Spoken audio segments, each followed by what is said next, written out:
बिस्मिल्लाहिर्रहमानिर्रहीम अस्सलाम वालेकुम। आई एम तैमूर परदेसी तैमूर academy.com की तरफ से प्रीमियर प्रो CC 2018 के लेसन नंबर 2 के साथ हाज़िर हूँ।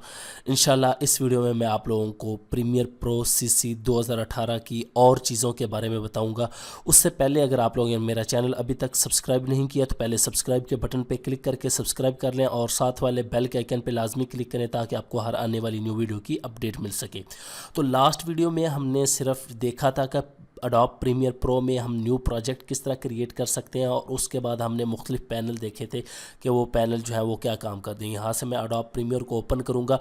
ये लास्ट टाइम जो हमने ओपन किया था मैंने आप लोगों को बताया था कि अगर आप लोगों का कोई पैनल एक्टिव होगा तो उसके साइड पे जो है वो ब्लू इस तरह की लाइन आ जाएगी। अब इस वीडियो में हम ये देखेंगे कि हम अपनी मर्ज़ी से प्रीसेट किस तरह बना सकते हैं, पैनल को किस तरह कस्टमाइज़ कर सकते हैं, इनकी जगह जो है वो किस तरह चेंज कर सकते हैं। बहुत आसान है। सबसे पहले तो यहाँ पे आप गौर करें, यहाँ से आप लोग पकड़ के ये इस मॉनिटर को बड़ा कर सकते हैं। प्ले मॉनिटर आप कह सकते हैं इसको, यस आप जो है व्यूवर कह सकते हैं इसको। यहाँ पे मीडिया व्यूवर कोई भी आप लोग इसको कहना चाहें कह सकते हैं। यहाँ से इसको मैं ऊपर भी कर सकता हूँ। यहाँ से ये देखें अपनी मर्ज़ी से आप लोग एडजस्ट कर सकते हैं। साइज़ ऊपर करना चाहते हैं, नीचे करना चाहते हैं, टाइमलाइन को बड़ा करना चाहते हैं, तो यहाँ पे मुझे ये पसंद है। उसके बाद आप लोग कोई भी यहाँ से पैनल एक जो है इसको उठा के किसी दूसरे पैनल में लेके जा सकते हैं। फ़र्ज़ करें यहाँ से ये अफेक्ट वाला पैनल है, यहाँ से इसको मैं पकड़ लेता हूँ और इसको बाहर ले आता हूँ और यहाँ पर ये देखें हमारा जो मोनीटर प्ले मोनीटर है इसमें अगर मैं रखना चाहता हूँ इस पैनल के अंदर तो यहाँ पे बैकग्राउंड पे आप देखें कि कलर जो है वो जामनी हो चुका है। तो इसका मतलब है कि ये आपका पैनल जो है इसके अंदर यहाँ पे आएगा। यहाँ पे आके मैं छोड़ देता हूँ तो ये देखें अफेक्ट का पैनल जो है वो यहाँ पे आ चुका है और यहाँ पे हम पीछे प्रोग्राम पे क्लिक करते हैं तो ये हमारा प्रोग्राम मॉनिटर आ गया कि आप लोगों का जो काम हो रहा है वो शो हो रहा था। तो यहाँ से आप अफेक्ट पे क्लिक कर सकते हैं यहाँ पे। तो ये आप लोग अपनी मर्ज़ी से भी चेंज कर सकते हैं, वो आप पे डिपेंड करता है कि आप लोग करना क्या चाहते हैं। उसके बाद यहाँ पे ये हिस्ट्री वाला है, फ़र्ज़ करें इसको मैं क्लोज़ कर देता हूँ। मार्कर वाला है और इन्फो वाला है, इसको भी क्लोज़ कर देता हूँ। लाइब्रेरी वाला भी क्लोज़ कर देता हूँ, मुझे ये नहीं चाहिए। मीडिया बिन ब्राउज़र भी क्लोज़ कर देता हूँ। अब ये अफेक्ट वाला यहाँ पे आ गया तो अब आप लोग चाहते हैं कि मैं यार इसको दोबारा उसी जगह पे ले जाऊँ, तो सिंपल यहाँ पे क्लिक करें और इसको पकड़ें, अपने माउस का लेफ़्ट जो बटन है उसको क्लिक करके रखें और यहाँ पे ला के इसको छोड़ दें। तो ये देखें आप लोगों का अफेक्ट और मार्कर और प्रोजेक्ट 1 इसी तरह इसकी पोजीशन आगे पीछे यहाँ से आप कर सकते हैं। यहाँ पे करना चाहें अफेक्ट को पहले पे ले आएँ यहाँ से, नहीं तो आप लोग तीसरे पे भी ला सकते हैं। बहुत ही आसान है। उसके बाद यहाँ पे आप लोग इसी तरह टाइमलाइन को यहाँ से ये देखें आप लोग एडजस्ट कर सकते हैं, इसको बड़ा कर सकते हैं।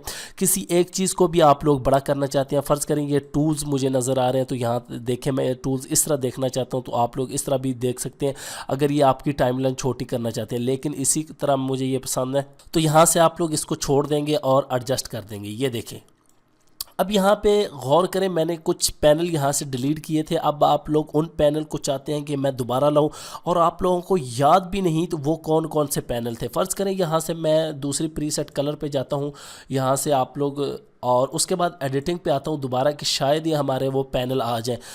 एडिटिंग पे आने के बाद देखता हूँ तो यहाँ पे हमारे वो पैनल जो है वो दोबारा नहीं आया। तो उसके लिए हमने क्या करना है, विंडोज़ में जाना है और यहाँ से वर्क स्पेस पे क्लिक करेंगे और यहाँ पे ऑल पैनल लिखा हुआ है। लेकिन हमें इसकी ज़रूरत नहीं, हमने क्या करना है reset to saved layout, alt shift plus 0 है। यहाँ पे मैं क्लिक करता हूँ तो ये देखें media browser, library, info, affect, इसी तरह ये मार्कर, हिस्ट्री, तमाम ब्राउज़र हमारे पैनल जो है वो वापस आ चुके हैं। बहुत ही आसान है। कोई भी चीज़ आपसे डिलीट होती है, कोई भी पैनल डिलीट होता है, फ़र्ज़ करें मैं ये पैनल क्लोज़ कर देता हूँ, उसके बाद मार्कर क्लोज कर देता हूँ, इन्फो क्लोज़ कर देता हूँ, लाइब्रेरी क्लोज़ कर देता हूँ, मीडिया ब्राउज़र क्लोज़ कर देता हूँ। अब मैं चाहता हूँ कि एक ब्राउज़र जो है वो सिर्फ जो है वो एक पैनल जो है वो मुझे चाहिए। तो आप लोगों ने एक पैनल लेने के लिए यहाँ से विंडोज़ पे जाना है और यहाँ से कौन सा आप पैनल जो है वो सिलेक्ट करना चाहते हैं उस पर क्लिक करें। इन्फो का मैं करता हूँ तो ये देखें इन्फो का आ चुका चुका है। अब मैं चाहता हूँ कि यार मैं अपनी मर्ज़ी की कोई प्रीसेट क्रिएट करना चाहता हूँ, क्योंकि मैंने जब वीडियो एडिट करनी है तो उसके लिए टाइमलाइन थोड़ी सी बड़ी हो, ये सोर्स मॉनिटर थोड़ा सा छोटा हो, इसकी मुझे ज़रूरत नहीं है यहाँ पे। उसके बाद यहाँ पे मेरे पास ये इफेक्ट हो और उसके बाद ये प्रोजेक्ट हो, इफेक्ट को मैं यहाँ पे भी ला सकता हूँ, ये भी हो। लेकिन बाकी ये देखिए ऑडियो मिक्सर है, मेटा डाटा मुझे नहीं चाहिए, इसको मैं क्लोज कर देता हूँ। उसके बाद ये इफेक्ट कंट्रोल है, इसको आप लाजमी रहने दें क्योंकि इसका बहुत ज़्यादा काम है, बहुत ज़्यादा इस्तेमाल है। उसके बाद इसी तरह आप लोग ऑडियो क्लिप मिक्सर को देख सकते हैं, आप लोग इसको भी करना चाहें। मैं फ़िलहाल इसको नहीं यूज़ करना चाहता, तो मैं ये चाहता हूँ कि यार मैं ये वाली प्रीसेट जो है इसको सेव कर लूँ। बहुत आसान है, आप लोग इजीली इसको सेव कर सकते हैं। उसके बाद यहाँ पे मैं चाहता हूँ कि यार इसको थोड़ा सा क्लोज कर दूँ और टाइमलाइन को यहाँ से थोड़ा सा बड़ा कर लूँ, ये क्योंकि टाइमलाइन जितनी बड़ी होगी आप लोगों को चीज़ें क्लियर नज़र आएंगी, आपकी इमेज होगी, वीडियो होगी, ऑडियो होगी या मुख्तलिफ चीज़ें जो आप लोग PNG फॉर्मेट या लेयर ऐड करेंगे वो आप लोगों को आसानी से नज़र आएंगी। तो यहाँ से इसको भी मैं थोड़ा सा यहाँ से एडजस्ट कर लेता हूँ और इसको थोड़ा सा ऊपर कर लेते हैं। तो अब मैं चाहता हूँ कि मैं इसको सेव कर लूँ, ये प्रीसेट मेरे लिए परफेक्ट है। यहाँ से इन्फो का भी मैं पैनल क्लोज कर देता हूँ। मैं चाहता हूँ कि ये वाली प्रीसेट मैं सेव कर लूँ, जब भी मैं ओपन अडोब प्रीमियर का करूँ तो ये वाली प्रीसेट मेरे सामने आ जाए, कोई दूसरी फालतू चीज़ें या फालतू पैनल आए। तो आप लोगों ने विंडोज़ में आना है और यहाँ पे वर्क स्पेस और यहाँ पे ये हमारे पास है save as new workspace. आप एक न्यू वर्क स्पेस यहाँ पे अपने नाम की दे सकते हैं। फ़र्ज़ करें यहाँ पे मैं तैमूर परदेसी लिख देता हूँ, उसके बाद आप लोग इसको सेव कर दें। कोई भी आप लोग लिखना चाहते हैं ओके कर देता हूँ। तो ये यहाँ पे ये कह रहा है कि ऑलरेडी है, तो यहाँ से मैं कहता हूँ यस, उसके ऊपर ही इसको कर दे दोबारा से। यहाँ पे अब मैं फ़र्ज़ करें एडिटिंग पे क्लिक करता हूँ तो हमारे पास ये चीज़ें आ जाएंगी, ये देखिए। उसके बाद अफेक्ट पे क्लिक करता हूँ तो हमारे पास कुछ इस तरह के पैनल आ जाएगा, क्योंकि अफेक्ट के लिए आप लोगों को पता है, ये देखें टाइमलाइन बड़ी है, यहाँ पे अफेक्ट ये साइड पे आ गया, बिन ये आ गई ये। लेकिन मैं चाहता हूँ कि मैं वो तैमूर परदेसी वाली ले आऊँ सिंपल सी। तो यहाँ पे ये देखें तैमूर परदेसी वाली वर्क स्पेस आपको नज़र आ रही होगी, ये ऊपर इस पर जस्ट क्लिक करें तो आपकी वो ही वर्क स्पेस जो आप लोगों ने नाम रखा होगा वो दोबारा खुद ब खुद आ जाएगी। बहुत ही आसान है। पैनल को आप लोग अपनी मर्ज़ी से जो है वो कस्टमाइज़ कर सकते हैं। ये आप लोग अडोब की तकरीबन हर प्रोडक्ट के अंदर ही है कि आप लोग किसी तरह भी अपने पैनल को अपनी मर्ज़ी से एडजस्ट कर सकते हैं, एक जगह से उठा के दूसरी जगह लेके जा सकते हैं। तो इस तरह आप लोग अपने पैनल को कस्टमाइज़ कर सकते हैं। और प्रीसेट जो वर्क स्पेस है, इसको मैं प्रीसेट भी बोलता हूँ, वर्क स्पेस भी आप लोग कह सकते हैं। यहाँ पे वर्क स्पेस ही लिखा हुआ है। वर्क स्पेस को भी आप लोग अपनी मर्ज़ी से जो है वो सेट कर सकते हैं, एडजस्ट कर सकते हैं, उसका टाइम फिक्स कर सकते हैं। ये डिपेंड करता है कि आप लोगों ने काम किस तरह करना है। तो इस तरह आप लोग आसानी से जो है अपने तमाम पैनल को क्लोज़ कर सकते हैं, ओपन कर सकते हैं। कोई चीज़ मुश्किल नहीं है, किसी पैनल को आप लोग एडजस्ट कर सकते हैं। उसका साइज़ आपने छोटा बड़ा करना है, कोई भी कुछ करना है तो आप लोग उसको कर सकते हैं। उसके बाद यहाँ पे अगर मैं प्रोजेक्ट पे क्लिक करूँ तो यहाँ पे हमारे पास, यहाँ पे इसको भी मैं डिलीट कर देता हूँ फ़िलहाल, ताकि आप लोगों को पता चले। अब मैं आप लोगों को बताता हूँ कि ये हमारे पास सीक्वेंस 1 और सीक्वेंस 3, इसको भी क्लियर करता हूँ ताकि आप लोगों का माइंड क्लियर हो जाए कि हो क्या रहा है। ये इमेज पड़ी हुई है हमारे पास और ये हमारा सीक्वेंस है। यहाँ पे ये देखिए, अब इसके देखते हैं कि हम देखते हैं यार इसका साइज़ कितना है। ये 1280 बाई 720 है, ये है क्या चीज़।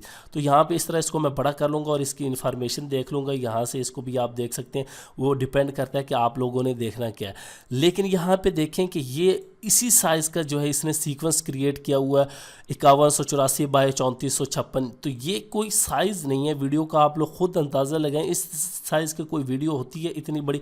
तो अब हम चाहते हैं कि नहीं यार, हम सिर्फ जो है वो 1280 बाई 720 इस तरह की जो है हम प्रीसेट एक या सीक्वेंस जो है वो क्रिएट करना चाहते हैं ताकि हम लोग आसानी से उसको यूज़ कर सकें।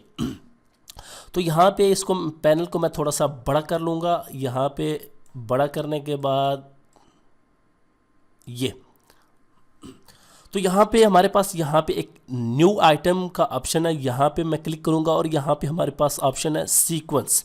सीक्वेंस पे जो ही मैं क्लिक करूँगा तो हमारे पास DVNTS, यहाँ पे मैं इसको फ़िलहाल क्लोज़ कर देता हूँ। तो ये आपको बताता हूँ, ये प्रीसेट है तमाम बनी बनाई सीक्वेंस की। यहाँ पे आप लोग सेटिंग देख सकते हैं कि आपका फ्रेम पर सेकंड कितना होगा, सैंपल रेट क्या होगा, टाइम कोड क्या होगा और विड्थ और हाइट यहाँ पे लिखी हुई है। ये देखें 720 बाई 480, ये कम है।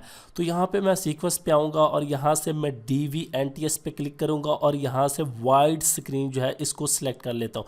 और यहाँ पे इसने तमाम इन्फॉर्मेशन हमें दे दिया कि ये इस होगी, उसकी वाइड स्क्रीन ये होगी, एस्पेक्ट रेशो ये होगी, इसके फ्रेम ये होंगे। मैं आप लोगों को बता दूं कि दुनिया में 2 ही सिस्टम जो है ये यूज़ होते हैं, NTSC होता है और PAL होता है। NTS हमारे इलाके और यूरोप में होता है, अमेरिका में जो है वो PAL ज़्यादा यूज़ किया जाता है।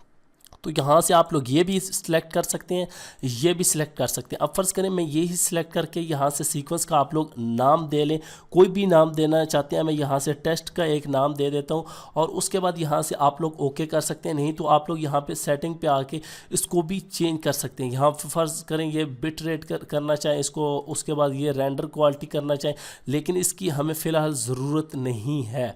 तो आप लोग ये तमाम सेटिंग जो है वो चेक कर सकते हैं। उसके बाद यहाँ पे क्लिक करें तो यहाँ पे ये देखें 1080 HD ये तमाम चीज़ें आ गई, HDV 720 ये देखें सोनी, और इस तरह क्लिक करते जाएंगे तो आपके पास मुख्तलिफ सेटिंग आती जाएंगी। लेकिन मैं यहाँ से सिंपल जो है मैंने यहाँ से DVNTS किया है और इसको वाइड स्क्रीन 32K हर्ट्ज़ पे किया है और ओके मैं कर देता हूँ। अब फ़र्ज़ करें मैं आप लोगों को यहाँ पे समझाता हूँ कि हमने HD में किस तरह करनी है। यहाँ से मैं इमेज को पकड़ता हूँ और इसके अंदर ला के छोड़ता हूँ तो ये देखें यहाँ पे हमारी इमेज जो है वो बड़ी है, इस पे फिट नहीं आ रही। उसकी वजह क्या है कि हम इस सीक्वेंस का जो है वो चेक करते हैं कि ये सीक्वेंस किस साइज़ का। यहाँ पे मैं चेक करता हूँ और इन्फॉर्मेशन में यहाँ पे आगे जाएंगे तो यहाँ पे ये देखें ये अब हमारी वीडियो इन्फो दे रहा है कि 720 बाय 480 का आपका सीक्वेंस है। तो हमें ये वाला सीक्वेंस नहीं चाहिए, हमें चाहिए या HD में चाहिए 1920 बाय 1080 का चाहिए या 80 बाय 720 का चाहिए।